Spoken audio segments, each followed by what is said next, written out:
یہ دہشت گرد جہنمی کتے ہیں، بے گناہوں کی جانیں لینے والے جہنمی کتے ہیں، یہ واجب القتل ہیں، اور ان کے ساتھ نہ تو کوئی بات چیت ہونی چاہیے، نہ ان کے لیے نرم گوش ہونا چاہیے، نہ ان کے لیے ہمدردی ہونی چاہیے، ان کو چن چن کے قتل کرنا چاہیے۔ کہ خان صاحب کے دور میں جب لاشیں پڑی ہوئی تھی اہل تشیع کی، تو خان صاحب نے کہا تھا کہ یہ بلیک میلر ہیں اور میں بلیک میلر کے پاس نہیں جاؤں گا۔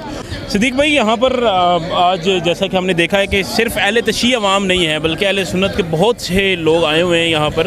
اور لیکن گورنمنٹ نے بھی اگر ہم دیکھا جائے تو ایک اچھا جسچر دیا ہے، وہاں جا کے ان کے لیے اعلانات کیے ہیں دیگر چیزیں، تو اس حوالے سے کیا آپ سم اپ کیسے کریں گے؟ گورنمنٹ کو اس وقت یاد آیا جب ایک ہفتہ علامہ راجہ ناصر عباس صاحب دیگر لوگ اور خاص طور پہ سوشل میڈیا یہ آواز اٹھاتے رہے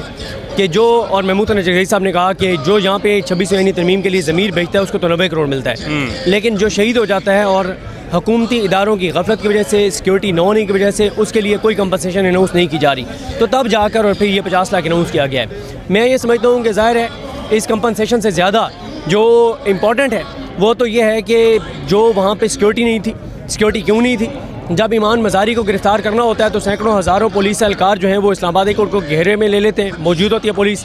جب پارلیمنٹ کے باہر دھرنا رکوانا ہو تو اس وقت بھی ہزاروں پولیس والے موجود ہوتے ہیں، سیکیورٹی موجود ہوتی ہے، لیکن جب مسئلہ ہو کہ ایک ایسی ماں بارگاہ جو وہاں پہ بتایا گیا کہ 12 میل کے ریڈیس میں، کہ 12 میل کے علاقے کے لوگ وہاں پہ اس امام بارگاہ میں جمعہ پڑھنا آتے ہیں، تو وہاں پہ سیکیورٹی نہ ہونا، میں سمجھتا ہوں یہ بہت افسوسناک ہے، یہ بہت تشویشناک ہے، تو یہ بہت شرمناک ہے۔ اور اس چیز کے اوپر دیکھیں نا کہ اتنا بڑے سیکیورٹی لیبس کے اوپر ہٹایا گیا، تو کس کو ہٹایا گیا؟ ایک ایس ایچ او کو، اشفاق بڑائش کو۔ یہ ایک ایس ایچ او کی نیگلیجنس نہیں تھی۔ آپ کو پتہ ہونا چاہیے اس وقت پاکستان کے اندر جو صورتحال ہے، جو دہشت گردی کی لہر ہے، جس طرح سے تھریٹس ہیں، اور وہ دہشت گردی بھی اسی لیے بڑھ رہی ہے کیونکہ ہمارا فوکس اس وقت جو ہے وہ کچھ اور چیزوں پر ہے۔ میرا خیال ہے یہ ابھی بھی ویک اپ کال ہے، آگے ماہ رمضان بھی آ رہا ہے،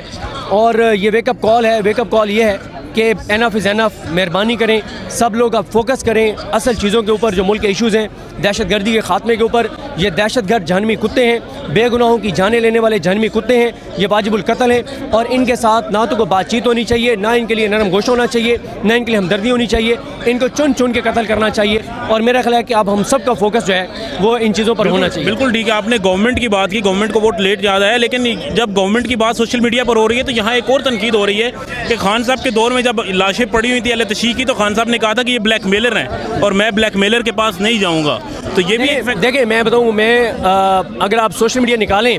تو جب یہ واقعہ ہوا تھا، تو جب یہ پروٹیسٹ ہو رہا تھا، تو آپ کو مزید شگری صاحب MWM کے دوست بتائیں گے کہ ہم اس پروٹیسٹ میں شریک ہوئے تھے، ایز اے جرنلسٹ نہیں،